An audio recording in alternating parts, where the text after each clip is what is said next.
Hello students, how are you? I hope all of you will be very fine. Today we are starting second position of electric dipole, which is known as हमें electric field intensity due to a electric dipole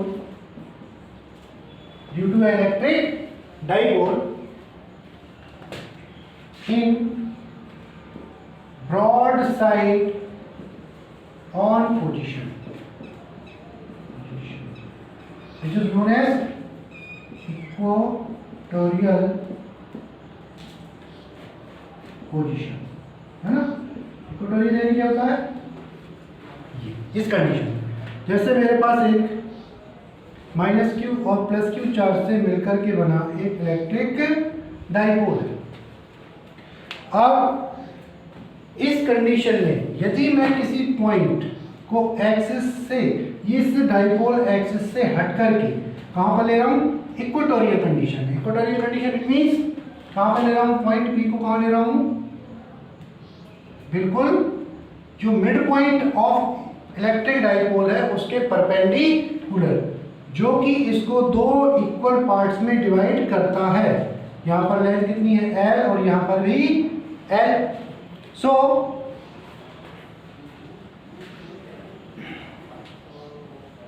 इसको ऊपर लिखो,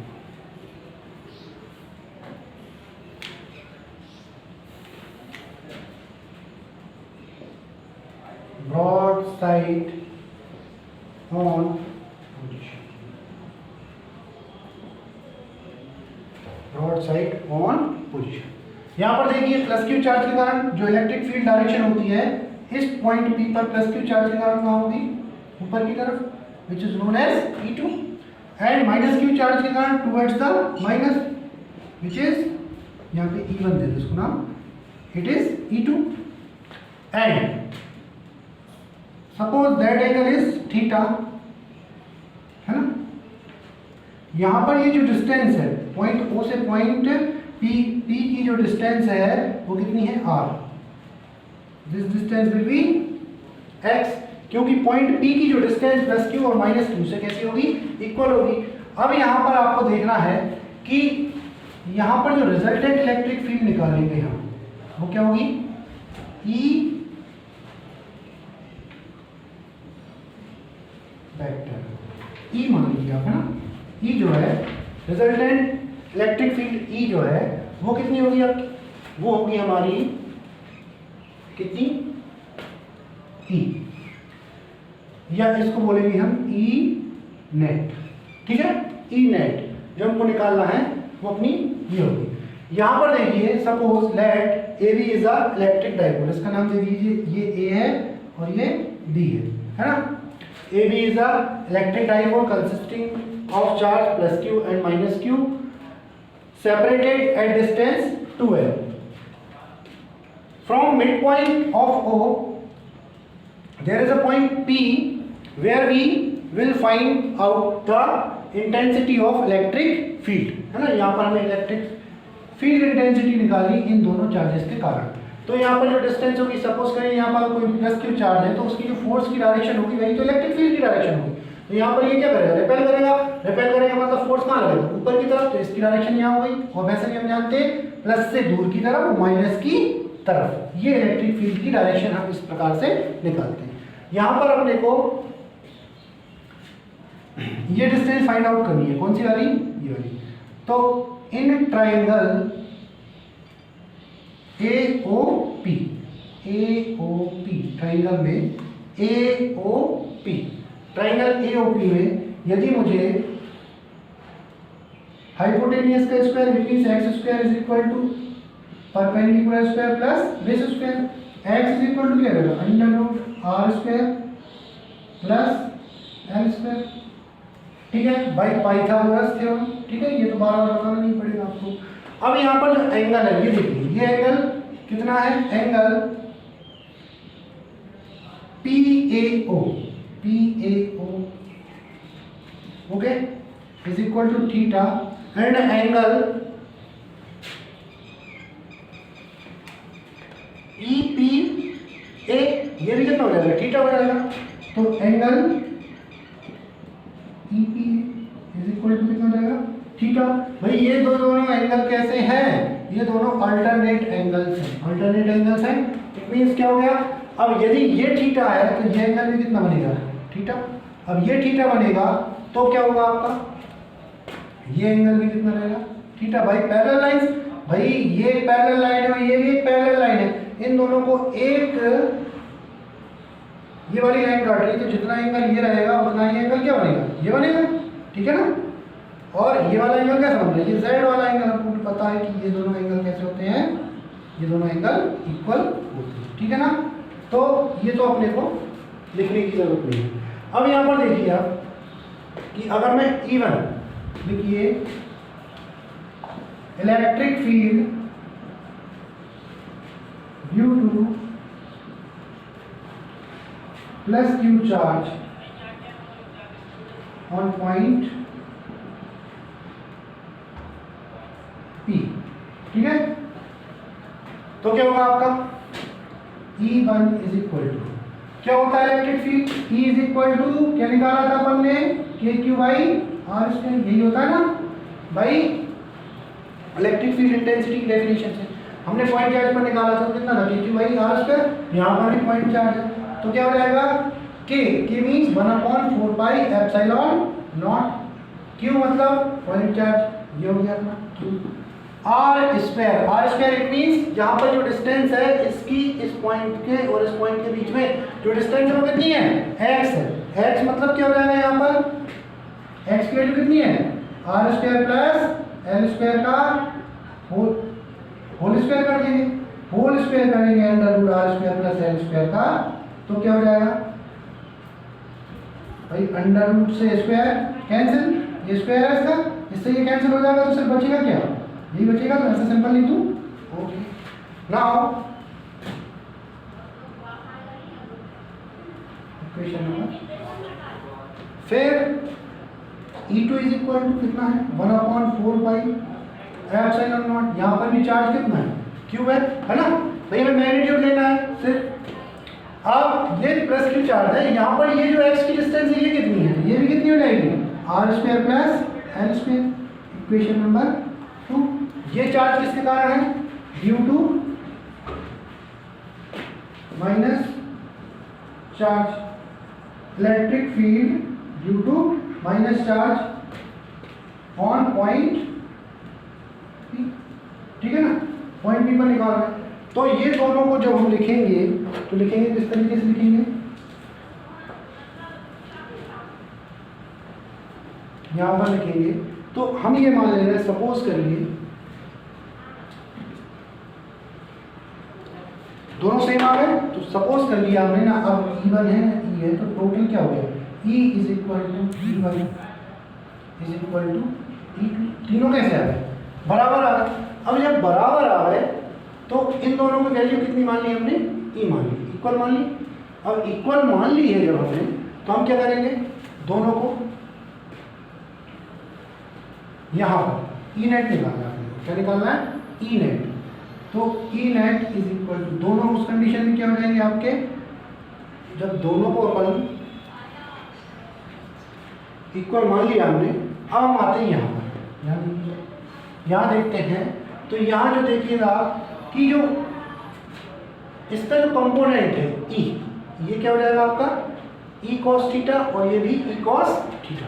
ये थोड़ा सा magnify कर दे रहा हूँ मैं आपको,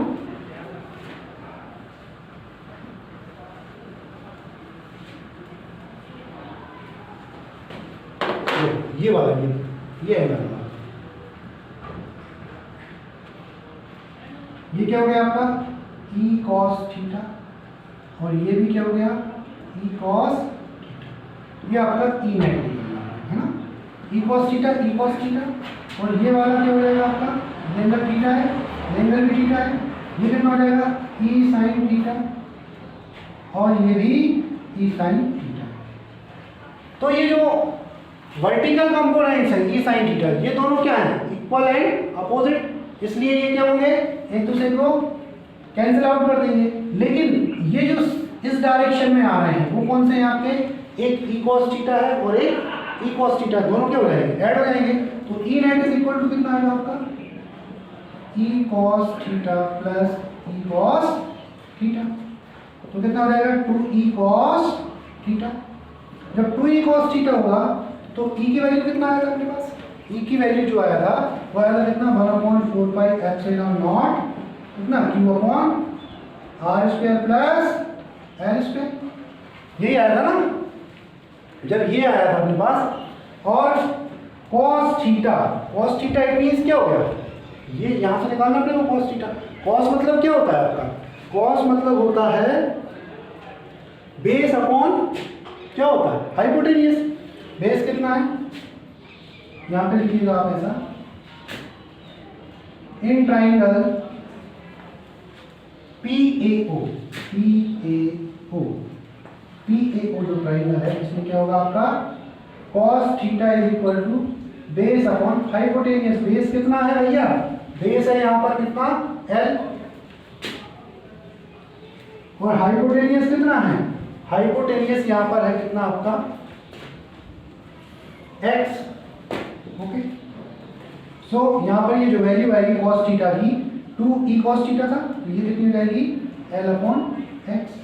यहाँ पर देखिएगा 2 L इसके साथ ले लें मल्टीप्लाइड Q, यहाँ पर आप लिखेंगे 1/4 पाई एप्सिलॉन नॉट, ठीक है, ऐसे लिखिएगा 1/4 pi epsilon not 2L multiplied Q, ऐसा लिखिएगा ऊपर वाले 2L मल्टीप्लाइड Q, ठीक है। और ये 1/4 पाई एप्सिलॉन अलग कर दिया। x की वैल्यू यदि मैं यहाँ पे रखूंगा तो x इज इक्वल टू कितना है आपका, x is equal to R square plus L square. Okay, किसके अंदर है, अंडर रूट के अंदर, हमने सबसे शुरू में निकाला था ना भाई पाइथागोरस थ्योरम। तो यहाँ पे क्या हो जाएगा, यहाँ पे ये हो जाएगा आपका R square plus L square, और ये हो जाएगा under root R square plus L square. अब मुझे एक बात बताइए, यदि x और अंडर रूट x को मैं मल्टीप्लाई करूं तो क्या है, x की पावर 3/2। तो यहाँ पे क्या है, ये R square plus L square मतलब इसकी पावर 1 है, और यहाँ पे इसकी पावर 1/2 है, तो टोटल पावर कितनी हो जाएगी, टोटल पावर हो जाएगी आपकी। अब एक चीज और साथ साथ में देख लीजिए, q into 2l it means क्या हो गया, q into 2l it means क्या हो गया, ये p की वैल्यू हो गई कि नहीं हो गई, तो p की वैल्यू हो गई, इट मीन्स क्या हो गया, ये p upon R square plus L square की पावर 3/2। कितना आ गया अपने पास, ये क्या है आपके पास, e नेट वैल्यू है ना, मतलब जो रिजल्टेंट आ रहा है, ठीक है। अब यहाँ पर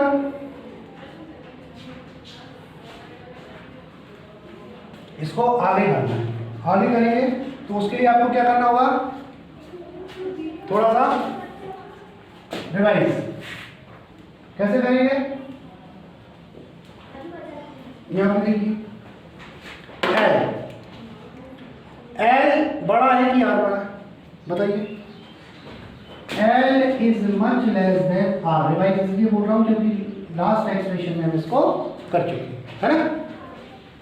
तो क्या था, L जो है, जो डाइपोल की वो क्या होती है, डाइपोल जो रहते हैं प्लस और माइनस डाइपोल बहुत ही छोटी डिस्टेंस पर रखे रहते हैं, है ना। जब तुम को एटॉमिक और मॉलिक्यूल वाली बात कर रहे हैं ना, तो वो जो डिस्टेंस होती है वो कैसी होती है, बहुत छोटी होती है as compare to the R, है ना। तो ये मिड पॉइंट से जो आर डिस्टेंस पर पॉइंट पी रखा है उसके कंपैरिजन में ये बहुत छोटी है, इसलिए हम इसको क्या करेंगे, E net is equal to 1/4 pi epsilon not P, E net या ई रिजल्टेंट भी बोल सकते हैं आप इसको, है ना। जो अपन ई रिजल्टेंट निकाला है ना, वो एक्चुअली क्या है कि अपन ने यहाँ पर इसको ई मान लिया है, इसलिए अपन इसको अपन रिजल्टेंट मतलब जो अपना जो बिल्कुल इन दोनों का जो निकलेगा ना रिजल्टेंट वो है ना। तो ई नेट इज इक्वल टू ये कितना आ रहा है आपका, पी बाई कितना आ रहा है R square plus L square की पावर 3/2। यहाँ पे इसकी वैल्यू को कितना डालेंगे, एल की वैल्यू को 0 कर देंगे तो ये कितना रहेगा 1/4 pi epsilon naught T upon R की पावर कितना हो जाएगा आपका 2 से 2 कैंसिल कितना जाएगा 3 आ जाएगा। तो ये आ गया आपका ई आ गया। ओके, अभी ये वेक्टर फॉर्म में नहीं है ना। वेक्टर फॉर्म में लिखने के लिए हमें क्या करना पड़ेगा, वेक्टर फॉर्म में लिखने के लिए हमें पता है कि जो इलेक्ट्रिक फील्ड की डायरेक्शन है वो कहाँ है, कहाँ से कहाँ तक होती है। इलेक्ट्रिक के फील्ड की जो डायरेक्शन होती है वो होती है प्लस चार्ज से माइनस चार्ज की तरफ। और डाइपोल मोमेंट की बात करें हम, इलेक्ट्रिक डाइपोल की जो अगर डाइपोल मोमेंट की बात करें तो वो क्या होती है, वो डायरेक्शन होती है -2 प्लस, और इलेक्ट्रिक फील्ड क्या होती है, यहाँ कहाँ है +2 माइनस, ठीक है ना। तो दोनों कैसे हैं, अपोजिट है, इसलिए हम इसको क्या लिख सकते हैं E is equal to E vector, vector form में लिखेंगे इन वेक्टर नोटेशन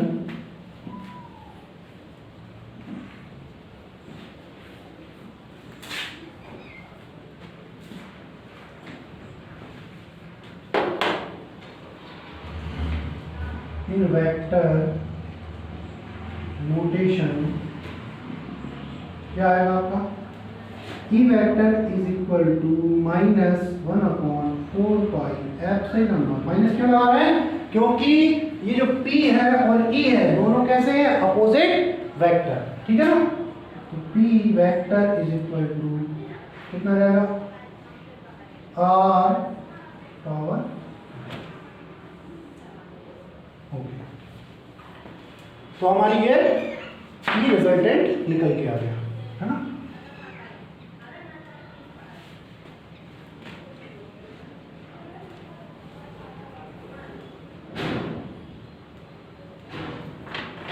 यहाँ पे चाहें तो हम इसको ई नेट न लिख करके यहाँ पे ई ऐसा लिख सकते हैं, ई एक्स, और इसको भी ई एक्स, इसको ई वाई, और इसको भी ई वाई लिख सकते हैं। तो ये तो कैंसिल आउट हो गया, जोड़ कौन रहा है, ई एक्स वाला जोड़ रहा है, तो ई एक्स जो है अपना वो क्या हो जाएगा, कंपोनेंट हो जाएगा, है ना।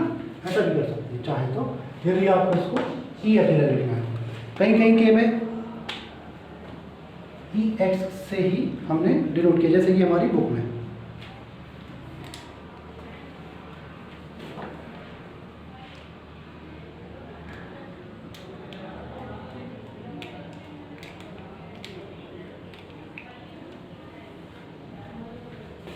यदि हम रिजल्टेंट की बात करें, एक इसका ये तरीका ये भी हो सकता है, इसी वीडियो में मैं आपको और बता दे दूँगा कि जो हमारा E1 निकल के आ रहा था, E इज इक्वल टू कितना था, E1 plus E2, E is equal to कितना है आपका, E इज इक्वल टू ये आ रहा है आपका कितना, E1 कितना आ रहा था 1/4 pi epsilon not Q upon R square plus L square, okay. और यहाँ पे कितना आ रहा था, यहाँ पे आ रहा है आपका 1/4 pi epsilon not Q upon R square plus L square, okay. तो ये कितना हो रहा है, ये आपका कितना हो रहा है, ये हो रहा है आपका 1/4 पाई R स्क्वायर L स्क्वायर, और ये 1/4 पाई R स्क्वायर L स्क्वायर। तो इसको अपन कितना लिख सकते हैं, इसको हम लिख सकते हैं, ये अपना आ रहा था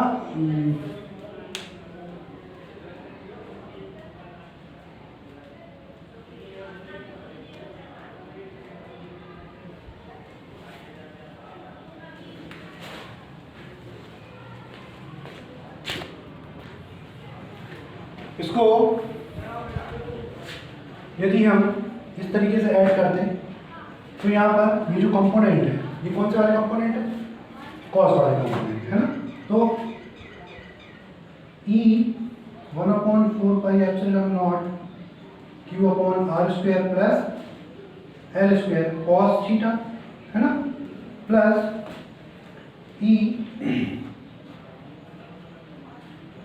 1/4 pi epsilon not Q upon R square plus L square cos theta. ये कॉस वाले कंपोनेंट ऐड हो गए यहाँ पे, है ना। तो जो आपका रिजल्टेंट इलेक्ट्रिक फील्ड फील्ड आता है वो क्या रहता है 1/4πε0 Q/r² प्लस l² और साथ में ये कितने हो गए 2 हो गए ना 1 और 1 2 और ये साथ में cos थीटा। तो ये क्या हो जाता है आपका, ये जो होता है आपका कंपोनेंट है ना, ये कंपोनेंट होता है आपका e1x e2x है ना, ये x वाला ये 1 और ये 2 ये 1 और ये वाला ओके। तो इस तरीके से हम कैसे लिख सकते हैं इसको e equal to cos theta की वैल्यू कितनी हो जाती 2 4πε0 Q/r² प्लस l² और इसकी वैल्यू हो जाती l/x और जहाँ x की वैल्यू कितनी रख देते हैं हम √r² plus l²। So it will be जैसे 1/4πε0 कितना हो जाता है Q/r² प्लस l² की पावर 3/2 और साथ में क्या चलता है आपका यहाँ पर ये 2 है और ये L। अब यहाँ पर 2QL मतलब क्या हो जाता है, ये कितना हो जाता है P, इसको हम ऐसा लिख सकते थे 1/4πε0 P/r²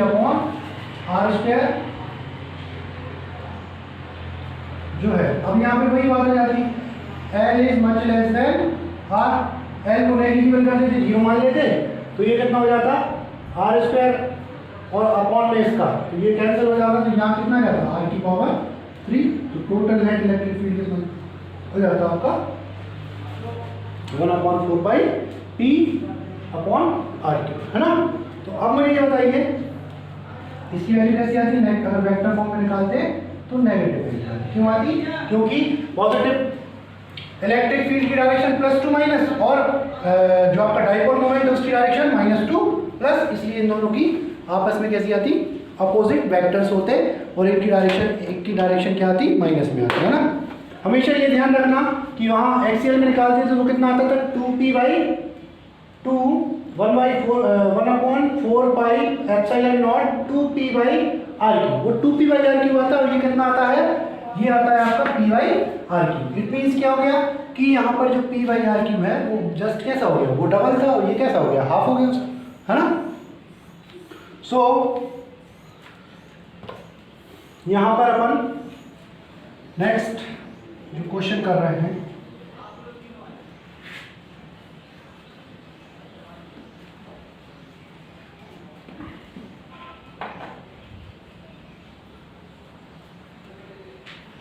अपन कर रहे हैं कौन सा,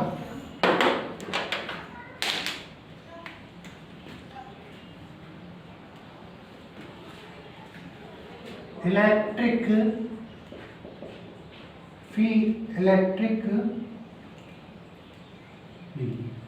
वो है आपका torque on electric dipole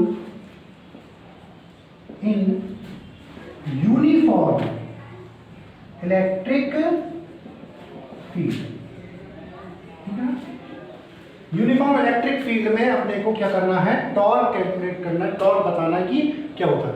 suppose करिए ये एक यूनिफॉर्म इलेक्ट्रिक फील्ड है, ओके, मतलब यहाँ पे हर पॉइंट पर जो इलेक्ट्रिक फील्ड है वैसी है यूनिफॉर्म। यहाँ पर एक कोई थीटा एंगल बनाते हुए एक कोई क्या रखा हुआ है आपका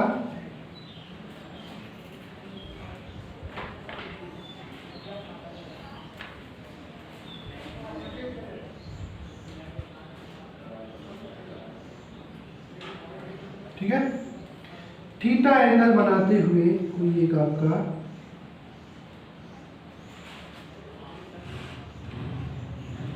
थीटा एंगल बनाते हुए कोई एक आपका क्या रखा हुआ है इलेक्ट्रिक डाइपोल, ठीक है ना। ये कितना है माइनस और ये वाला प्लस, इसकी डिस्टेंस कितनी है 2l, इसका नाम क्या है ये B और ये A, ठीक है। ये इसका पॉइंट ऑफ रोटेशन। यदि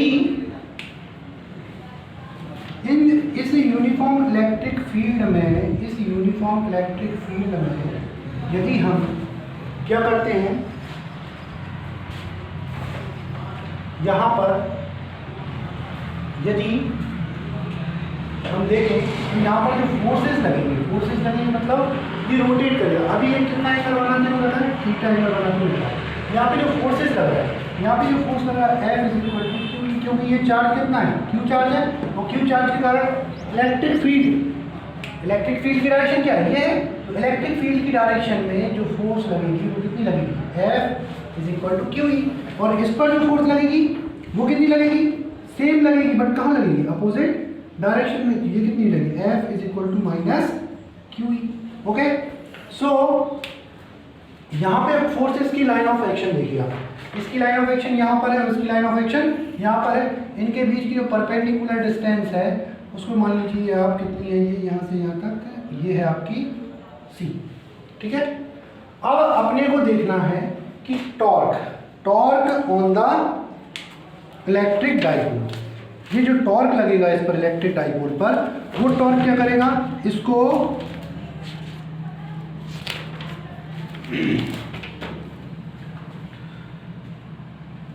रोटेट करने की कोशिश करेगा। रोटेट करने की मतलब ये इसको क्या करेगा, इलेक्ट्रिक फील्ड के पैरेलल लाएगा, है ना, और या फिर कहाँ लाएगा, परपेंडिकुलर, ठीक है ना। तो पैरेलल लाने की कोशिश करेगा या फिर परपेंडिकुलर लाने की कोशिश करेगा। तो यहाँ पर हमें ये देखना है कि नेट जो फोर्स लग रहा है इस पर, नेट फोर्स कितना लग रहा है, F नेट कितना लग रहा है, F net is equal to plus QE plus minus QE। तो टोटल फोर्स कितना हो गया, F net is equal to 0, है ना, F net is equal to 0। Total force जो है, जो टोटल फोर्स लग रहा है कितना लग रहा है, 0 लग रहा है। तो हम कह सकते हैं कि two equal and opposite forces which do not have same line of action then system will be in equilibrium. मतलब इक्विलिब्रियम मतलब ये बैलेंस में रहेगा, ना इधर रोटेट करेगा ना इधर रोटेट करेगा, है ना। तो क्या होगा आपका, अभी इस कंडीशन में, अभी जो प्रेजेंट कंडीशन है इसमें ये कैसा है, इक्विलिब्रियम में, मतलब जितना फोर्स यहाँ लग रहा है उतनी फोर्स यहाँ लग रहा है। रस्सी को यदि कोई खींच रहे हैं आप, है ना, तो जैसे 5 न्यूटन का फोर्स यहाँ से लगा रहा है और 5 न्यूटन का यहाँ से लगा रहा है। अब जो आपकी रोप है, रस्सी है, वो कहाँ रहेगी, बिल्कुल स्टेबल रहेगी ना, है ना। तो वही वाली बात हो रही है यहाँ पे। तो नेट फोर्स कितना लग रहा है, 0। सो यहाँ पर देखिए आप, हम लिख सकते हैं यदि नेट फोर्स 0 है तो फिर ये किसके अबाउट में रोटेट करेगा, सेंटर ऑफ मास के अबाउट। सो यहाँ पर हम देखते हैं टॉर्क जो अपन 11th क्लास में पढ़ा था, टॉर्क TORQUE, टॉर्क स्पेलिंग याद कर लीजिए, नहीं चलिए। टॉर्क जो होता है वो क्या होता है, टॉर्क होता है आपका 1 force multiplied distance, perpendicular distance. कौन सी distance, perpendicular distance between two forces, ठीक है, दो फोर्सेस के बीच में परपेंडिकुलर डिस्टेंस। टॉर्क को किससे डिनोट करते हैं, टॉर्क को डिनोट करते हैं टाउ से। टाउ इज इक्वल टू कितना है, 1 फोर्स इट मींस, मैंने मान लिया 1 फोर्स लग रहा है QE multiply perpendicular distance between two forces, क्या है आपकी, यहाँ पे परपेंडिकुलर डिस्टेंस है B and C, B to C। अब यहाँ पे मैं देखता हूँ, let sine theta is equal to क्या होता है, साइन थीटा कितना होता है बेटा, sine theta is equal to perpendicular upon hypotenuse. Perpendicular मतलब क्या, BC, हाइपोटेनियस मतलब क्या, A से B, AB। लेकिन ये AB की जो आपका जो AB है वो कितना है, लेंथ कितना है AB है, 2L। हम क्या यहाँ से लिख सकते हैं कि BC is equal to 2L sine theta. लिख सकता हूँ, नहीं लिख सकता, BC is equal to AB sine theta, है ना, AB कर देना यहाँ पे, और AB की वैल्यू रख दोगे तो BC is equal to 2L sine theta हो जाएगा। अब यहाँ पे 2L साइन थीटा होगा, इट मीन्स क्या हो गया आपका, यहाँ पर रेस कर दो इसको, ये जो आपका BC है इसको नाम दे देना equation 1, put the value of BC in equation 1। तो टाउ इज इक्वल टू कितना हो जाएगा, क्यू ई 1/4 इंटू BC की जगह हो जाएगा 2L साइन थीटा। इसको क्या लिख सकता हूँ, tau is equal to Q into 2L, क्या होता है Q into 2L into E sine theta. It means क्या हो गया आपका, हमें पता है अभी करा था Q into 2L it means dipole moment. Dipole moment it means क्या हो गया P E sine theta. This is the expression. इसकी जो यूनिट होगी वो क्या हो जाएगी, क्या होती है आपकी न्यूटन, और साथ में क्या है मीटर, है ना। अरे भाई 1/4 इंटू परपेंडिकुलर डिस्टेंस मतलब न्यूटन, 1/4 मतलब न्यूटन, साथ में दूरी डिस्टेंस जो है वो कितनी है मीटर में होती है, ऐसा यूनिट आती है, तो न्यूटन मीटर। अब यहाँ पर देखना है हमें कि कब मैक्सिमम होगा और कब मिनिमम होगा।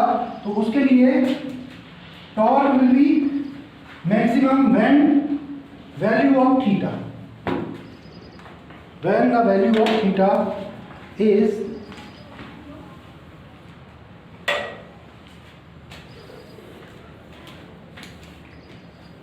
देखिए थीटा इज इक्वल टू हम कह रहे हैं 90 डिग्री हो जाए, कितना हो जाए 90 डिग्री। 90 डिग्री हो जाए मीन्स क्या हो जाएगा आपका tau is equal to P E sine 90 हो जाए। साइन 90 की वैल्यू कितनी होती है, साइन 90 इज इक्वल टू 1, तो साइन 91 मतलब tau is equal to P E. Vector form में कैसे लिख सकते हैं, tau vector is equal to P vector cross E vector, है ना, ऐसा लिख सकते हैं इसको। फिर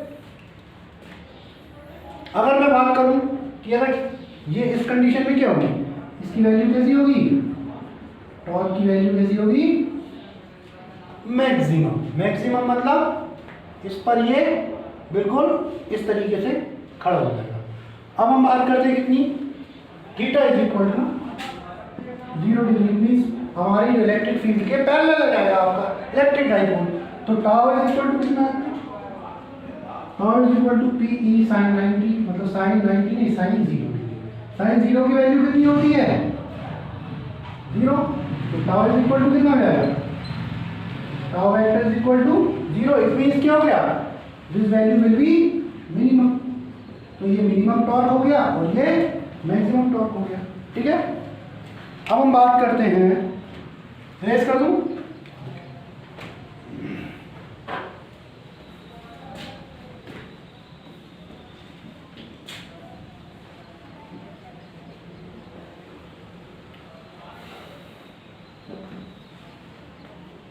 हम बात करते हैं यहाँ पर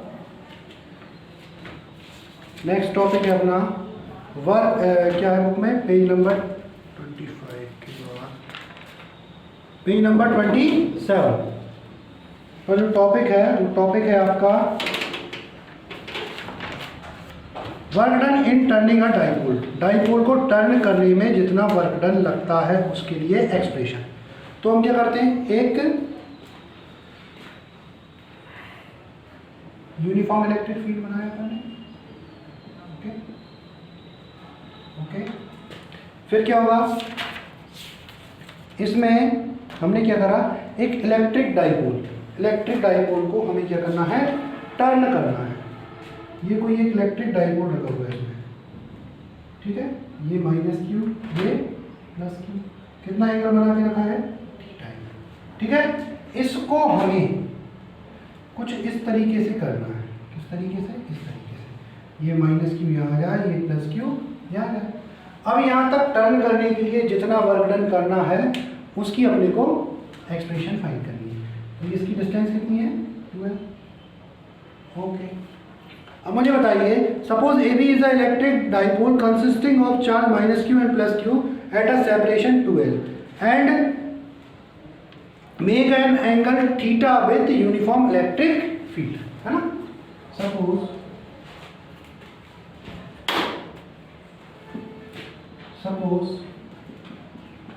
AB is a electric dipole and consisting a charge +q and -q. So at separation to L. Here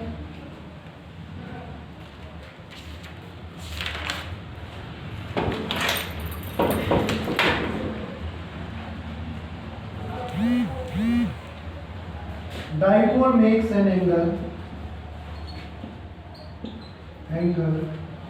theta with किसके साथ थीटा एंगल बना रहा है ये अपने विथ यूनिफॉर्म इलेक्ट्रिक ठीक है। अब यूनिफॉर्म इलेक्ट्रिक फील्ड के साथ बना रहा है, इट मींस क्या हो गया, अपने को टॉर्क फाइंड करनी है। टॉर्क कितनी थी, टॉर्क कितनी होगी पी साइन थीटा।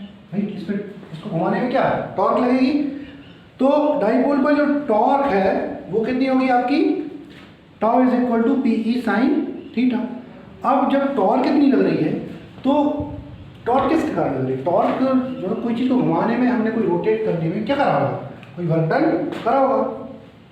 तो सपोज करिएगा कि हमने इसको लिटिल अमाउंट में घुमाया, मतलब कितना घुमाया, हमने इसको घुमाया ये मान के चलिए कि 0 डिग्री से थीटा डिग्री है ना, 0 डिग्री से थीटा डिग्री तक घुमाने में हमने इसमें वर्क डन जो किया है वो कितना किया है। तो सबसे पहले तो अपने को अगर थोड़ा सा घुमाने, मतलब मान के चलिए अगर मैं इसको डी थीटा एंगल घुमा रहा हूँ, कितना घुमा रहा हूँ डी थीटा, मतलब टोटल मेरे पास थीटा है, मतलब पूरा एंगल है। अब मुझे कितना घुमाना है डी थीटा घुमाना है, तो उसके लिए मुझे कितना वर्क डन करना पड़ेगा डी डब्ल्यू, ठीक है ना। तो हमें पता है क्या होता है, डेफिनेशन ऑफ वर्क क्या होती है,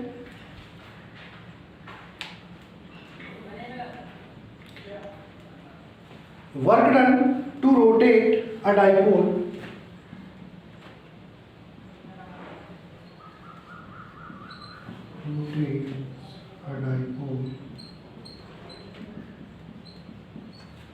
work done to rotate a dipole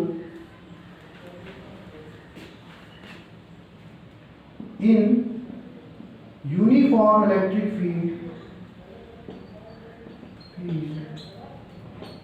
कितना हो जाएगा आपका, इन यूनिफॉर्म इलेक्ट्रिक फील्ड कितना होगा आपका, ये जो वर्क डन होगा वो कितना होगा, from 0 degree to theta degree, है ना, 0 से थीटा डिग्री तक घुमाने में हमें कितना वर्क डन करना पड़ेगा, है ना। वैसे अभी 0 से थीटा अपन पूरे में ले लेंगे, अभी तो यूनिफॉर्म इलेक्ट्रिक फील्ड में work done to rotates a dipole in uniform electric field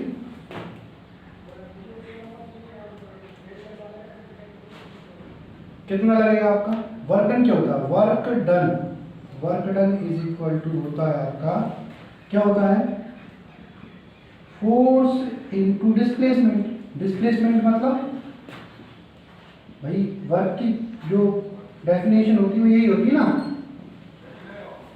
work done is equal to force into displacement. अब जो फोर्स लग रही है, फोर्स कितनी लग रही है आपके पास, है ना, तो यहाँ पर जो है अपने पास क्या है, फोर्स नहीं है, अपने पास क्या है, टॉर्क है, क्या है, torque.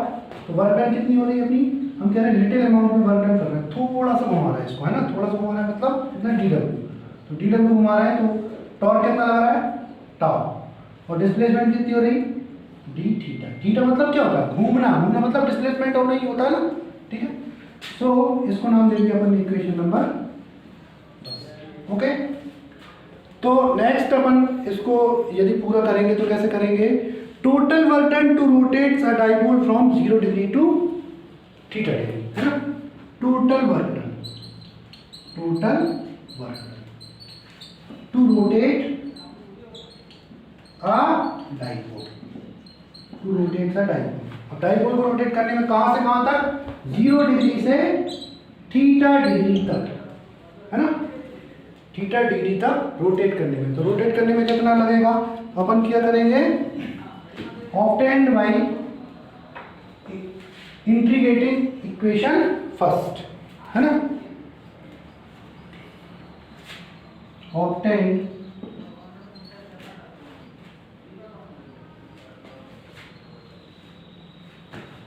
To find to find total work done to rotate the dipole 0 degree to theta degree obtained from integrating equation first को हम क्या कर देंगे, इंटीग्रेट कर देंगे। तो अपने को क्या मिल जाएगा, क्या मिल जाएगा भैया, अपने को मिल जाएगा टोटल वर्क। टोटल वर्क कितना है, डी डब्ल्यू करना है, इंटीग्रेट करेंगे इस तरफ भी, इस तरफ करेंगे टाउ डी थीटा और साथ में कितना, ठीक है। अब यहाँ पर ये रखा अपन ने, ये रखने के बाद टाउ की वैल्यू कितनी थी अपने पास, पी ई साइन थीटा, यही थी ना, पी ई साइन थीटा, इसकी वैल्यू रखेंगे हम पी ई साइन थीटा। तो ये हो जाएगा आपका डब्ल्यू मीन्स क्या हो गया भाई, इसका इसके रिस्पेक्ट में करेंगे तो पहले जब कुछ वर्क नहीं हो रहा था तो जीरो था, और टोटल वर्क होगा तो कितना डब्ल्यू, तो ये कितना हो जाएगा आपका, ये हो जाएगा आपका, इसकी लिमिट हो गई 0 से डब्ल्यू और इसकी हो गई 0 से थीटा डिग्री, ठीक है। अब यहाँ पर देखिए आप इसको करेंगे तो इसका जो इंटीग्रेशन होगा डी डब्ल्यू का, तो ये कितना हो जाएगा, ये होगा आपका डब्ल्यू, ओके। नाउ इसकी वैल्यू कितनी होती है, इसकी वैल्यू होती है आपकी कितनी, P E sine theta D theta, okay. अब यहाँ पर इसको यदि हम अपर लिमिट और लोअर लिमिट में खोलेंगे तो कितना आएगा, w माइनस 0, इट मीन्स कितना बचेगा, w इज इक्वल टू कितना आ जाएगा आपका भाई, p कांस्टेंट है ना, e भी कांस्टेंट है, ठीक है। सिर्फ किसका होगा इंटीग्रेशन भाई, ये भी यूनिफॉर्म इलेक्ट्रिक फील्ड है, ये इलेक्ट्रिक डाइपोल मूवमेंट है ना, किसका होगा आपका साइन थीटा का, साइन थीटा का हो जाएगा कितना, माइनस कॉस थीटा कितना, 0 से थीटा डिग्री। अब यहाँ पर फिर हम करेंगे इसको करेंगे तो ये कितना होगा आपका, लिमिट ओपन करेंगे, पी ई सबसे पहले upper limit minus cos theta, फिर उसके बाद लोअर लिमिट माइनस, और फिर ये वाला माइनस कॉस 0, कॉस 0 की वैल्यू कितनी होती, 1, तो w is equal to P E minus cos theta minus minus plus 1। क्या इसको ऐसे करके लिख सकते हैं, हम लिख सकते हैं कि नहीं लिख सकते, लिख सकते हैं भैया बिल्कुल, P E 1 minus cos theta, किसमें आ गया, वर्क डन किसमें होता है, जूल में, ठीक है ना। तो ये हमारा alternative method to find a work done of, है ना, इसके लिए है ये work done for rotating dipole, है ना, डाइपोल को रोटेट करने के लिए जो वर्क अपने को चाहिए उसके लिए अपन ने किया है, ओके। सो आज के लिए इतना ही, नेक्स्ट वीडियो में और टॉपिक्स के बारे में बात करेंगे। जब तक के लिए शुभ दिन, bye bye, take care, have a nice day, thank you very much.